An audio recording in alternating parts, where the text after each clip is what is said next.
ദൈവനാമത്തിന് മഹത്വം. എല്ലാ പ്രിയപ്പെട്ടവർക്കും യേശുവിൻ്റെ നാമത്തിലുള്ള സ്നേഹവന്ദനം അറിയിക്കട്ടെ. വീണ്ടും ഈ പ്രത്യാശയുടെ ആശ്രയത്തിൻ്റെ മാധ്യമത്തിൽ കൂടെ നമുക്കൊരുമിച്ച് തിരുവചനം ചിന്തിക്കുവാൻ ദൈവം സഹായിച്ചതിന് ഞാൻ ദൈവത്തിന് സ്തോത്രം ചെയ്യുന്നു, സ്തുതിക്കുന്നു. ദൈവത്തിൻ്റെ സഭയും പരിശുദ്ധാത്മാവും എന്നുള്ള ഒരു വലിയ വിഷയത്തെക്കുറിച്ച് നമുക്ക് വെളിപ്പെട്ടിരിക്കുന്ന സത്യങ്ങളെ പരിശോധിച്ചുകൊണ്ട് അല്പാൽപമായി നാം ചിന്തിക്കുകയായിരുന്നല്ലോ. ഈ ലോകത്തിലെ സഭ എത്രയധികം പരാജയപ്പെട്ടിരിക്കുന്നു എന്നുള്ള സത്യമാണ് നമ്മൾ ഈ ഭാഗങ്ങളിലൊക്കെയും ചിന്തിച്ചത്. ദൈവത്തിൻ്റെ സഭയുടെ പരാജയം അവസാനിക്കുന്നില്ല. ഈ ലോകത്തിൽ വലിയ വലിയ പരാജയത്തിൽ കൂടെ അത് മുമ്പോട്ട് തന്നെ പോവുകയാണ്. ആധുനിക സഭയുടെ പരാജയങ്ങൾ, അതിൻ്റെ കാരണങ്ങളെല്ലാം നാം മുൻപ് തിരുവചനത്തിൽ കൂടെ പരിശോധിച്ചു. ഇന്ന് നമുക്ക് പ്രത്യാശ നഷ്ടപ്പെട്ട, സ്വയം പ്രശംസിക്കുന്ന, ലൗകികതയിൽ മുങ്ങിപ്പോയ ഈ ലോകത്തിലെ സഭയ്ക്ക് എങ്ങനെ തൻ്റെ പ്രശ്നത്തെ അതിജീവിക്കാം എന്നുള്ള ഒരു വലിയ കാഴ്ചപ്പാടാണ് തിരുവചനത്തിൽ കൂടെ നമുക്ക് നൽകപ്പെടുന്നത്. നൂറ്റാണ്ടുകളായി സഭ വീഴ്ചയിലേക്ക് പോയിക്കൊണ്ടേയിരിക്കുന്നു. ധാരാളം പ്രാവശ്യം വീണു. അതിൽ നിന്ന് എങ്ങനെയും കരകയറണമെന്നുള്ള ചിന്തയിൽ ഇന്നും പ്രയത്നം തുടരുകയും ചെയ്യുന്നു. ഇത്രനാളും അതിനുള്ള ശ്രമങ്ങളും ഒക്കെ നടന്നിട്ടും പലപ്പോഴും അത് വീണ്ടും പരാജയത്തിലേക്ക് തന്നെ പോകുന്നു എന്നുള്ളത് വാസ്തവമായ കാര്യം. ഈ പരാജയത്തിൻ്റെ പടുകുഴിയിലായിരിക്കുന്ന അവസ്ഥയിൽ ഈ ലോകത്തിലെ സഭയ്ക്ക് പ്രത്യാശ നൽകുന്ന മറ്റൊരു ദൂതാണ് ഇന്ന് നമുക്ക് ചിന്തിക്കുവാനുള്ളത്. ഇവിടെയും മറ്റൊന്നിനെക്കുറിച്ച് ചിന്തിക്കുവാൻ നമുക്ക് സാധിക്കുന്നില്ല. ഈ പ്രശ്നബാധിതമായ സമയത്ത് ഇവിടെയും പരിശുദ്ധാത്മാവ് തന്നെയാണ് നമ്മെ നേർവഴിക്ക് നടത്തുവാനുള്ളതും നമ്മെ നയിക്കേണ്ടതും. ഈ പ്രശ്നത്തിൽ നിന്ന് പരിശുദ്ധാത്മാവ് എങ്ങനെയാണ് നമ്മെ കരകയറ്റുക? എന്ത് ആലോചനയാണ്, എന്ത് ദൂതാണ് പരിശുദ്ധാത്മാവ് നമുക്കായിട്ട് ഒരുക്കിയിരിക്കുക? ഈ തിരുവചനത്തിൽ അതിനാവശ്യമായ നല്ല ദൂതുകളെ ദൈവാത്മാവ് നമുക്ക് നൽകുന്നു. ജീവിതമിന്നും ശരിയായിട്ടില്ലയോ, ജീവിപ്പിക്കും കർത്തനേ വന്ന്, ജീവനും ശക്തിയും സ്നേഹവും തന്നെന്നെ ജീവിപ്പിച്ചിടണമേ വന്ന്, ജീവനും ശക്തിയും സ്നേഹവും തന്നെന്നെ ജീവിപ്പിച്ചിടണമേ.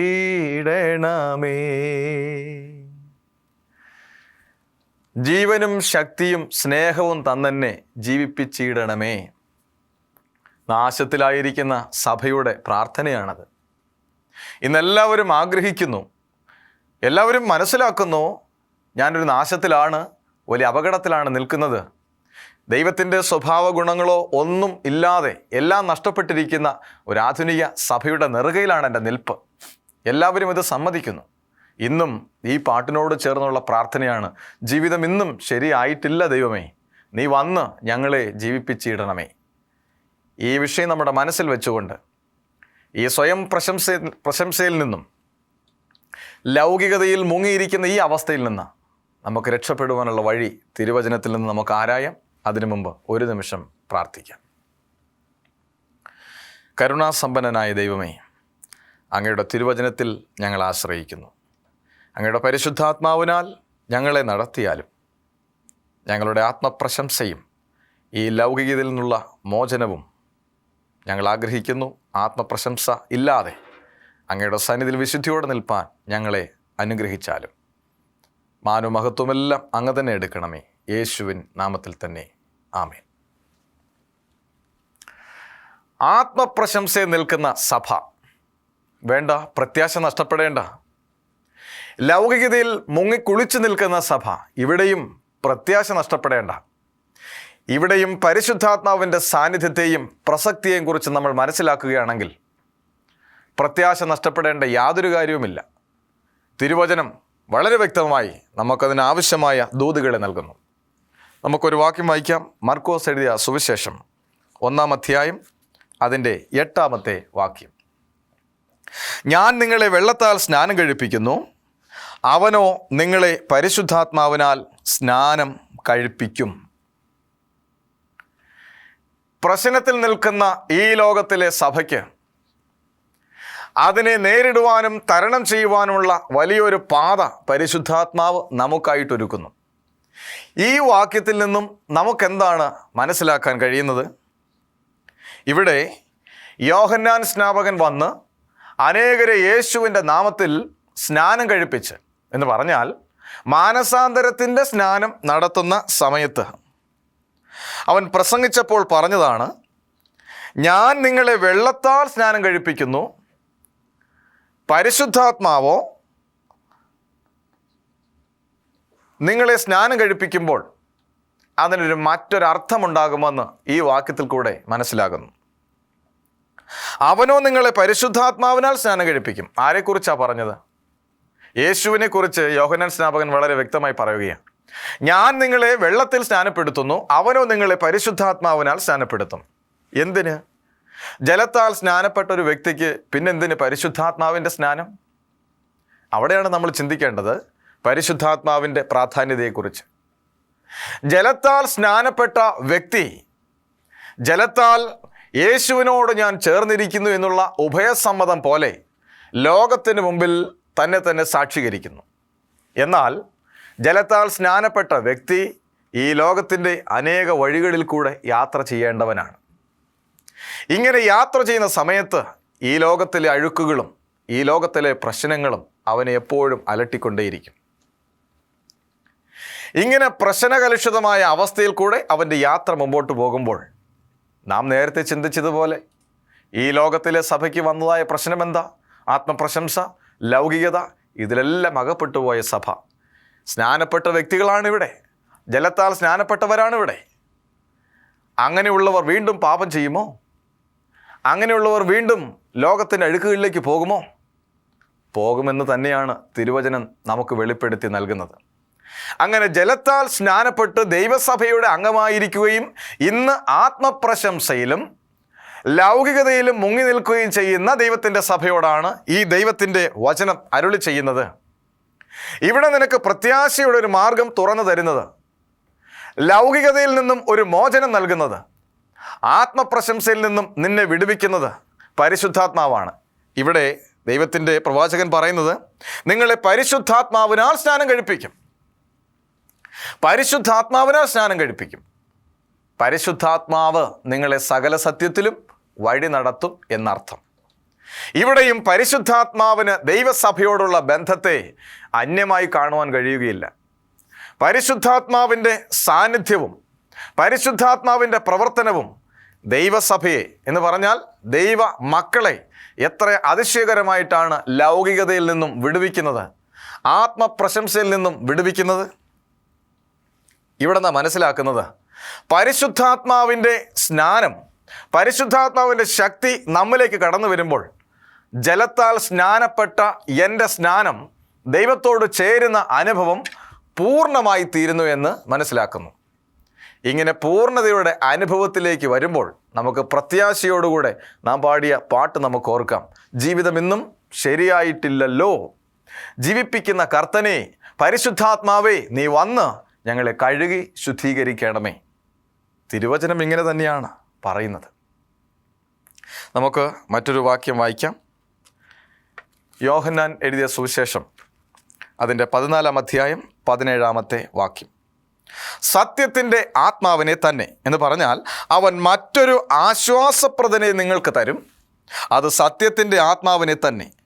ലോകം അവനെ കാണുകയോ അറിയുകയോ ചെയ്യാത്തതിനാൽ അതിന് അവനെ സ്വീകരിക്കുവാൻ കഴിയുകയില്ല. എന്നിട്ടോ അവൻ നിങ്ങളിൽ വസിക്കുകയും നിങ്ങളോടുകൂടെ ഉണ്ടായിരിക്കുകയും ചെയ്യുന്നത് കൊണ്ട് നിങ്ങൾ അവനെ അറിയുന്നു. ദൈവത്തിൻ്റെ പ്രവൃത്തി അറിയുവാൻ സ്വയം പ്രശംസിച്ചു കൊണ്ടിരിക്കുന്ന വ്യക്തികൾക്ക് ദൈവത്തിൻ്റെ പ്രവൃത്തിയെക്കുറിച്ച് മനസ്സിലാക്കുവാൻ പരിശുദ്ധാത്മാവിൻ്റെ സഹായം കൂടിയേ തീരും. ഈ ആശ്വാസപ്രദൻ, ഈ സഹായകൻ കൂടെയില്ലെങ്കിൽ ദൈവസഭ ആത്മപ്രശംസയിലേക്ക് പോകും, പരിതാപകരമായ അവസ്ഥയിലേക്ക് പോകും. വിശുദ്ധ വചനം ഇതിനെ സമർത്ഥിക്കുന്നു. സ്വയം നിൽക്കാമെന്ന് ആരും വ്യാമോഹിക്കേണ്ട. ഒറ്റയ്ക്ക് നിന്ന് ഇത് നേടാമെന്ന് ആരും ചിന്തിക്കേണ്ട. അതിന് സാധിക്കുകയില്ല. അപ്പോസ്തലനായ പൗലോസ് പറയുന്നത്, ദൈവമേ നിൻ്റെ കൃപ എനിക്ക് മതി എന്നുള്ളതാണ്. ഞാൻ എപ്പോഴും നന്മ ചെയ്യണമെന്ന് ആഗ്രഹിക്കുന്നു എങ്കിലും ഇച്ഛിക്കാത്ത തിന്മയത്രേ ചെയ്യുന്നത്. ഇച്ഛിക്കാത്ത തിന്മ നമ്മെ കൊണ്ട് ചെയ്യിക്കുന്ന ഈ ലോകത്തിൻ്റെ ജഡിക ചിന്തകളും പ്രവർത്തികളും നമ്മെ എപ്പോഴും പിന്തുടരുന്നത് കൊണ്ട് ഈ സ്വയം പ്രശംസയിൽ നിന്നും വീഴ്ചയിൽ നിന്നും രക്ഷപ്പെടുവാൻ പരിശുദ്ധാത്മാവ് നമ്മെ ദൈവപ്രവൃത്തിയെക്കുറിച്ച് ബോധ്യപ്പെടുത്തിയെങ്കിലേ സാധിക്കുകയുള്ളൂ. ദൈവപ്രവൃത്തിയെക്കുറിച്ച് പരിശുദ്ധാത്മാവ് നമ്മെ ബോധ്യപ്പെടുത്തുമ്പോൾ മാത്രമേ നാം ഈ അഴുക്ക് ചാലിൽ നിന്നും രക്ഷപ്പെടുകയുള്ളൂ. ഈ പ്രഭാഷണ പരമ്പരയിൽ പരിശുദ്ധാത്മാവ് എങ്ങനെയാണ് ആധുനിക സഭയെ ശക്തീകരിക്കുന്നത്, ബലപ്പെടുത്തുന്നത്? ആധുനിക സഭയ്ക്ക് നിരാശപ്പെടേണ്ട കാര്യമില്ല. തങ്ങൾക്ക് ഭവിച്ചിരിക്കുന്ന വലിയൊരു പിഴവിനെ മാറ്റിക്കൊണ്ട് പരിശുദ്ധാത്മാവിനെ സ്വീകരിക്കുമെങ്കിൽ എത്ര വലിയ തകർച്ചയിലായിരുന്നാലും എത്ര വലിയ പ്രശ്നത്തിലായിരുന്നാലും നമുക്ക് രക്ഷപ്പെടാൻ സാധ്യതയുണ്ട്. അതിന് പരിശുദ്ധാത്മാവിൻ്റെ സാന്നിധ്യം കൂടിയേ തീരൂ എന്നാണ് ഈ വാക്യങ്ങൾ നമ്മെ ഓർമ്മിപ്പിക്കുന്നത്. മറ്റൊരു വാക്യം ഗലാത്യർക്ക് എഴുതിയ ലേഖനം, അപ്പോസ്തലനായ പൗലോസ് ഗലാത്യർക്ക് എഴുതിയ ലേഖനം 5-ാം അധ്യായം 22-23 വാക്യങ്ങൾ നാം വായിക്കുമ്പോൾ അവിടെ വലിയൊരു പ്രത്യേകത കാണുന്നു. വീഴ്ച ഭവിച്ച ദൈവത്തിൻ്റെ സഭയ്ക്ക് ഒരു രൂപാന്തരം കൂടിയേ തീരൂ. സ്നേഹം നഷ്ടപ്പെട്ടുപോയി, സമാധാനം നഷ്ടപ്പെട്ടുപോയി, ഐക്യതയും ഏകഹൃദയവും ഏക മനസ്സും നഷ്ടപ്പെട്ടുപോയി. സമാധാന അന്തരീക്ഷമില്ലാതെ സഭായോഗങ്ങൾ ഇന്ന് കലഹത്തിലാണ് കലാശിക്കുന്നത്. കലഹവും വഞ്ചനയും സ്വയപ്രശംസയും നിമിത്തം സഭാരാധനകൾ, ദൈവത്തിൻ്റെ സഭയുടെ പ്രാർത്ഥനാ അന്തരീക്ഷം ഇന്ന് വികലമാക്കപ്പെട്ടുകൊണ്ടിരിക്കുന്നു. ചുരുക്കത്തിൽ ദൈവം പടിയിറങ്ങിപ്പോയ സഭകൾ. ദൈവത്തിൻ്റേതാകുന്ന പ്രശംസയും പ്രകീർത്തിയും അവിടെ അധരം കൊണ്ട് വെറുതെ നടക്കുന്നു എന്ന് മാത്രമേ ഉള്ളൂ. പരിശുദ്ധാത്മാവിൻ്റെ പ്രവർത്തനങ്ങളോ അല്ലെങ്കിൽ ദൈവത്തിൻ്റെ ഹിതം അവിടെ നടത്തപ്പെടുകയോ ഒന്നും ചെയ്യുന്നില്ല. എല്ലാം നഷ്ടപ്പെട്ടു പോയ അവസ്ഥയിൽ സ്നേഹിക്കാൻ മറന്നുപോയി. സാഹോദര്യം എന്നേ പോയിപ്പോയി. മഹാമനസ്കത ലവലേശം പോലുമില്ല. എല്ലാം നഷ്ടപ്പെട്ടു പോയ അവസ്ഥയിൽ ഇതിനെ വീണ്ടെടുക്കണ്ടേ? ഇതിനെ തിരികെ പ്രാപിക്കണ്ടേ? ആദ്യകാലത്ത് ഞാൻ സ്നേഹമുള്ളവനായിരുന്നു, മറ്റുള്ളവരെ സ്നേഹിക്കുന്നവനായിരുന്നു. ഇപ്പോൾ എൻ്റെ സ്നേഹം തണുത്തുപോയി. എന്നാൽ ഞാൻ ദൈവസഭയുടെ അംഗമാണ്. എനിക്ക് സ്നേഹിക്കാൻ വീണ്ടും പഠിക്കണ്ടേ? എനിക്ക് മഹാമനസ്കത ഉണ്ടാകേണ്ടേ? മറ്റുള്ളവരെ ഞാൻ സഹായിക്കണ്ടേ? ദൈവസഭയുടെ അർത്ഥം എന്തെന്ന് ലോകത്തോട് എനിക്ക് പ്രസംഗിക്കേണ്ടേ? വിഗ്രഹങ്ങളെ വെറുക്കുന്ന നീ ക്ഷേത്രം കവർച്ച ചെയ്യുന്നുവോ എന്ന് അപ്പോസ്തലനായ പൗലോസിൻ്റെ വിശ്വവിഖ്യാതമായ ഒരു വാക്യമാണ്. വിഗ്രഹത്തെ വെറുക്കുന്ന ഞാൻ, ലോകത്തിൻ്റെ മോഹങ്ങളെ വെറുക്കുന്ന ഞാൻ ക്ഷേത്രം കവർച്ച ചെയ്യുന്നുവോ? വ്യഭിചരിക്കരുത് എന്ന് പ്രസംഗിക്കുന്ന നാം വ്യഭിചരിക്കുന്നുവോ? അയ്യോ, ജീവിതം എത്ര പരാജയത്തിലേക്ക് പോകുന്നു. സഭയുടെ മുഖച്ഛായ തന്നെ മാറിപ്പോയിരിക്കുന്നു. ദൈവസഭയെന്നുള്ള പേര് മാത്രം അവശേഷിക്കുന്നു.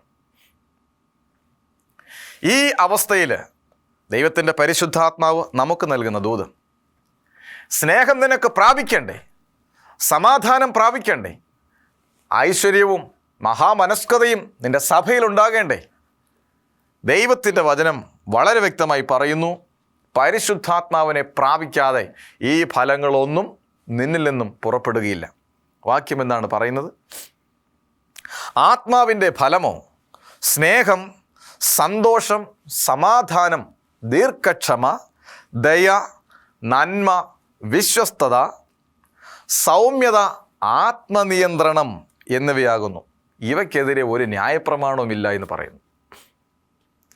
സ്നേഹിക്കുവാൻ മറന്നുപോയ നീ നിലനിൽക്കുന്ന സഭ ദൈവദത്തമാണോ? സ്നേഹിക്കുവാൻ മറന്ന് ഇന്നും മറ്റുള്ളവരെ ദ്രോഹിക്കുന്ന താങ്കൾ ഉൾപ്പെടുന്ന അല്ലെങ്കിൽ താങ്കൾ വളർത്തി വലുതാക്കിയ സഭ ദൈവദത്തമാണെന്ന് പറയാൻ സാധിക്കുമോ? ഇത് പരസ്യമായ രഹസ്യമല്ലേ ഇന്നത്തെ കാലഘട്ടത്തിൽ? ഇവിടെയും ദൈവത്തിൻ്റെ ആത്മാവ് നമുക്കൊരാശ്വാസം നൽകുന്നു. ദൈവത്തിൻ്റെ പരിശുദ്ധാത്മാവിനെ നീയുമായിട്ട് ബന്ധപ്പെടുത്തിയാൽ, ദൈവത്തിൻ്റെ പരിശുദ്ധാത്മാവിന് പ്രവർത്തിക്കുവാൻ ഇടം നാം കൊടുത്താൽ അവിടെ എന്തുണ്ടാകുന്നു? പഴയ ദുരഭിമാനമെല്ലാം വിട്ടുപോകുന്നു, ആത്മപ്രശംസ വിട്ടുപോകുന്നു, ലൗകികത വിട്ടുപോകുന്നു. പകരം നീ അന്നും ഇന്നും ആഗ്രഹിച്ചിട്ടും നടക്കാത്ത കാര്യം പരിശുദ്ധാത്മാവിൻ്റെ സാന്നിധ്യത്താൽ അവിടെ നിറവേറപ്പെടുന്നു. സ്നേഹമുണ്ടാകുന്നു, സന്തോഷമുണ്ടാകുന്നു, സമാധാനമുണ്ടാകുന്നു, ദീർഘക്ഷമയുണ്ടാകുന്നു, ദയ, നന്മ, വിശ്വസ്തത, സൗമ്യത, ആത്മനിയന്ത്രണം ഇവയെല്ലാം ദൈവസഭയിൽ ഉളവാകുന്നു. ഈ ഫലങ്ങളൊക്കെയും ഉളവാകുവാൻ പരിശുദ്ധാത്മാവിനെ പ്രാപിച്ചേ മതിയാകും. പരിശുദ്ധാത്മാവിൻ്റെ അനുഭവമില്ലെങ്കിൽ ദൈവസഭയുടെ അനുഗ്രഹം നഷ്ടപ്പെട്ടു പോകും. അവിടെ ഒരു വ്യക്തിയും പരിശുദ്ധാത്മാവിനാൽ വിവേചിക്കപ്പെടാതെ പാപത്തിൽ തന്നെ തുടരേണ്ട സാഹചര്യമാണ്. ഒരുവനെക്കുറിച്ച്, അവൻ്റെ പാപത്തെക്കുറിച്ച് ബോധം വരുത്തുന്നില്ല എങ്കിൽ അവിടെ എങ്ങനെയാണ് സഭാരാധന ദൈവികമായി മാറുന്നത്? പാപത്തെക്കുറിച്ചുള്ള ബോധം, സമാധാനത്തെക്കുറിച്ചുള്ള ചിന്ത അവിടെ രൂപീകരിക്കപ്പെടുന്നില്ലെങ്കിൽ എങ്ങനെ അത് ദൈവസഭയുടെ അനുഗ്രഹമായിട്ട് മാറും? ദൈവസഭയുടെ അനുഭവമായിട്ട് എങ്ങനെ മാറും? ഈ ആധുനിക യുഗത്തിൽ ശാസ്ത്ര സാങ്കേതിക വിദ്യകളിൽ ഊറ്റം കൊള്ളുന്ന നമ്മൾ ഓരോ പ്രിയപ്പെട്ടവരും വ്യക്തമായി ചിന്തിക്കണം. ശാസ്ത്ര സാങ്കേതിക വിദ്യകൾ നല്ലത് തന്നെ, മനുഷ്യൻ്റെ പുരോഗതിക്ക് ഏറ്റവും ഉചിതമാണ്. പക്ഷേ മനുഷ്യനെ വഴിതെറ്റിക്കുന്ന, പാപപങ്കിലമാകുന്ന അവസ്ഥകളിലേക്ക് തള്ളിയിടുന്ന അനുഭവങ്ങളെ നിനക്ക് തിരിച്ചറിയണമെങ്കിൽ, ഭവനത്തിലെ സമാധാനാന്തരീക്ഷം നഷ്ടപ്പെട്ടു പോകുന്നെങ്കിൽ, അസമാധാനത്തിൻ്റെ വിത്തുകൾ ഇന്നും ഭവനത്തിൽ മുളച്ചു വരുന്നെങ്കിൽ, ഇതിനെ മാറപ്പെടണമെന്ന്, ഇങ്ങനൊരു അവസ്ഥയ്ക്ക് മാറ്റം വരണമെന്ന് നാം ആഗ്രഹിക്കുന്നെങ്കിൽ പരിശുദ്ധാത്മാവിൻ്റെ പ്രവർത്തനം കൂടിയേ തീരും. പരിശുദ്ധാത്മാവിൻ്റെ പ്രവർത്തനമില്ലാതെ നമ്മൾ ഈ ചിന്തിച്ച വിഷയങ്ങളൊന്നും സാധ്യമാവുകയില്ല. സൗമ്യതയോടുകൂടെ സംസാരിക്കണമെന്ന് നമുക്ക് ആഗ്രഹമുണ്ട്. പക്ഷെ പലപ്പോഴും നാവെടുത്ത് വളച്ചു കഴിഞ്ഞാൽ നമ്മുടെ സൗമ്യത നഷ്ടപ്പെട്ടു പോകും. സ്നേഹത്തോടെ 2 വാക്ക് സഹോദര, സഹോദരി എന്ന് വിളിക്കണമെന്നുണ്ട്. പക്ഷെ വായ തുറക്കുമ്പോൾ അതിന് പകരം മറ്റു പലതുമാണ് വരുന്നത്. യേശു ക്രിസ്തു തൻ്റെ ഐഹിക ജീവകാലത്ത് അത്ഭുതങ്ങളും അതിശയങ്ങളും പ്രവർത്തിച്ച് രോഗികളെ വിടുവിക്കുകയും ഭൂതങ്ങളെ പുറത്താക്കുകയൊക്കെയും ചെയ്തുകൊണ്ടിരുന്ന സമയത്ത് ഇത് കണ്ടുകൊണ്ട് ദീർഘവർഷങ്ങളായി പിശാചിൻ്റെ നിയന്ത്രണത്തിലായിരുന്ന ഒരു പാവം സഹോദരൻ യേശുവിനെ സമീപിച്ച്, എൻ്റെ യേശുവേ, എന്നോട് കരുണ തോന്നണമേ നാഥ, എന്നെ വിടുവിക്കണമേ എന്ന് പറയുവാനായി യേശുവിൻ്റെ അടുക്കലേക്ക് ചെന്നു. എന്നാൽ നാവ് വളച്ച് യേശുവിനോട് ഇങ്ങനെ കരുണ തോന്നണമേ എന്ന് അപേക്ഷിക്കുവാനായി ഒരുങ്ങിയ അവൻ്റെ നാവിൽ നിന്നും വന്നത്, ദാവീദ് പുത്ര, എനിക്കും നിനക്കും തമ്മിൽ എന്ത് എന്നുള്ള സംഭാഷണമാണ്. എങ്ങനെ ഹൃദയത്തിൽ എൻ്റെ കർത്താവിനോട് യാചിക്കുവാൻ വന്നവൻ്റെ വായിൽ അരുതാത്തത് വന്നു? എങ്ങനെ യേശുവെ, നിനക്കും എനിക്കും തമ്മിൽ എന്ത് എന്ന് ചോദിക്കുവാൻ അവനെ പ്രേരിപ്പിച്ചതെന്താണ്? അവൻ്റെ മനസ്സിൽ ചിന്തിച്ചതോ, ദൈവമേ, എന്നെ വിടുവിക്കണം, വർഷങ്ങളായി ഞാൻ പ്രയാസത്തിലാണ്, എന്നെ നീ നടത്തണം എന്ന് ചിന്തിച്ച് അത് ചോദിക്കാൻ വന്നവൻ്റെ മനസ്സിൽ, അവൻ്റെ നാവിൽ പെട്ടെന്ന് വന്നത് എനിക്കും നിനക്കും തമ്മിൽ എന്ത് എന്നുള്ള ചോദ്യമാണ്. എന്തുകൊണ്ടിത് സംഭവിക്കുന്നു? നന്മ ചെയ്യണമെന്ന്, നല്ലത് പറയണമെന്ന്, നല്ലത് കേൾക്കണമെന്ന് താങ്കൾക്ക് ആഗ്രഹമുണ്ട്, നമുക്ക് ആഗ്രഹമുണ്ട്. പക്ഷേ പലപ്പോഴും ഉദ്ദേശിക്കാത്തത്, ചിന്തിക്കാത്തതാണ് അവിടെ സംഭവിക്കുന്നത്. മനസ്സിലൊന്ന് ചിന്തിക്കുന്നു, പക്ഷേ പലപ്പോഴും നമ്മൾ ചിന്തിക്കാത്ത കാര്യങ്ങൾ പുറമേ പ്രകടിപ്പിക്കപ്പെടുന്നു. ഇവിടെ നാം എന്താണ് മനസ്സിലാക്കേണ്ടത്? എങ്ങനെ ഈ അബദ്ധം സംഭവിക്കുന്നു? ദൈവത്തിൻ്റെ സഭ നന്നായി വരണമെന്നും അനുഗ്രഹീതമാകണമെന്നും കരുതുന്നുണ്ട്. ഈ നാശബന്ധനത്തിൽ നിന്നൊന്ന് രക്ഷ പ്രാപിക്കണം എന്നുണ്ട്.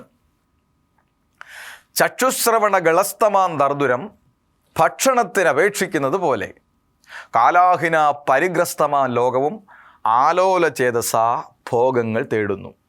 ഇതിൻ്റെ അർത്ഥം എന്താ?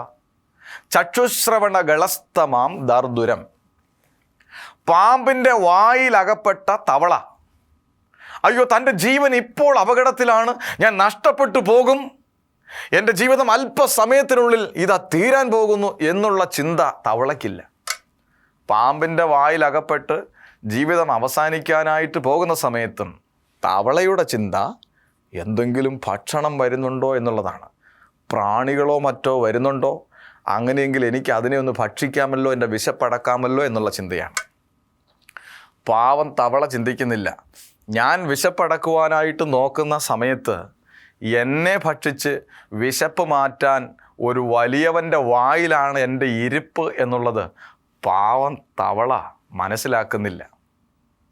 എന്താ ഈ തിരുവചനങ്ങളിൽ കൂടെ ദൈവം നമുക്ക് നൽകുന്ന ദൂതെന്താണ്? നന്മ പ്രാപിക്കണമെന്ന് ആഗ്രഹമുണ്ട്. ഈ പാപത്തിൻ്റെ കരാള ഹസ്തങ്ങളിൽ നിന്നും ഒരു മോചനം നേടണമെന്ന് ആഗ്രഹമുണ്ട്. പക്ഷെ ദൈവസഭയ്ക്ക് അതിന് സാധിക്കാത്ത രീതിയിലാണ്. എന്തുകൊണ്ട്?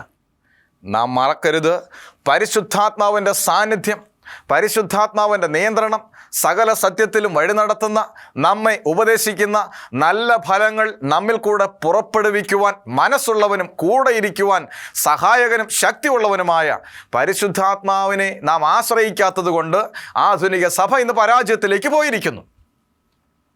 ഇങ്ങനെ പരാജയത്തിൻ്റെ പടുകുഴിയിലേക്ക് പോയിരിക്കുന്ന സാഹചര്യത്തിലാണ് ദൈവാത്മാവ് ഈ കാലഘട്ടത്തിൽ നമ്മോട് ദൂത് പറയുന്നത്, പരിശുദ്ധാത്മാവിനെ പ്രാപിച്ചില്ലെങ്കിൽ എൻ്റെ സന്തോഷം പൊയ്പോകും, എൻ്റെ സമാധാനം നഷ്ടപ്പെട്ടു പോകും. ഇവിടെയും ദൈവസഭയ്ക്ക് ശക്തമായി ദൈവാത്മാവ് നൽകുന്ന ദൂത്, ഇനിയും താമസം വന്നിട്ടില്ല, ഇപ്പോഴെങ്കിലും ഈ നിമിഷമെങ്കിലും നാം അതിനുവേണ്ടി പ്രവർത്തിച്ച് പ്രാർത്ഥിച്ച് പരിശുദ്ധാത്മാവിനെ നാം സ്വീകരിക്കുന്നില്ലെങ്കിൽ നമുക്ക് ഈ പറഞ്ഞ സന്തോഷമോ സമാധാനമോ ദീർഘക്ഷമയോ ഒന്നും പാലിക്കുവാൻ നമുക്ക് കഴിയില്ല. അവസാനം സംഭവിക്കുന്നത് എന്താണ്? പാമ്പിൻ്റെ വായിലകപ്പെട്ട തവള പിന്നെയും ഭക്ഷണത്തിന് അപേക്ഷിക്കുന്ന സമയത്ത് എന്താണോ സംഭവിക്കുന്നത്? തവള എന്ത് ചെയ്യുന്നു? മറ്റൊരുവൻ്റെ ഭക്ഷണമായി തീർന്ന് മറ്റുള്ളവൻ്റെ വിശപ്പടക്കി സ്വയം ഒടുങ്ങുന്നു, സ്വയം ഇല്ലാതായി തീരുന്നു. ഈ അവസ്ഥ നമുക്ക് ഉണ്ടാകാതിരിക്കുവാൻ ദൈവത്തിൻ്റെ വചനം വളരെ വ്യക്തമായിട്ട് നമ്മോട് പറയുന്ന ദൂത് ഇതാണ്.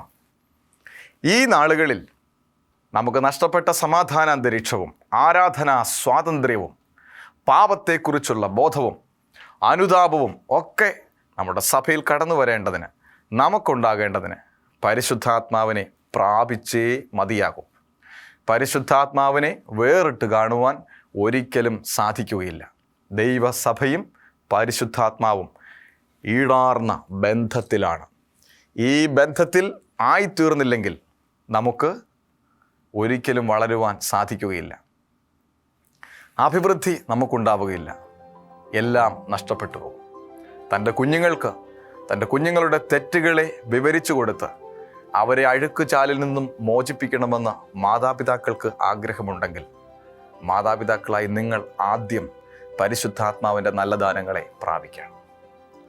പരിശുദ്ധാത്മാവിൻ്റെ നല്ല ദാനങ്ങളെ പ്രാപിച്ചുകൊണ്ട് നിങ്ങൾ സുബോധമുള്ളവരായി മാറുകയാണെങ്കിൽ നിങ്ങളുടെ മക്കൾ അനുഗ്രഹിക്കപ്പെടും. നിങ്ങളുടെ മക്കൾ നിങ്ങളെ സ്നേഹിക്കും.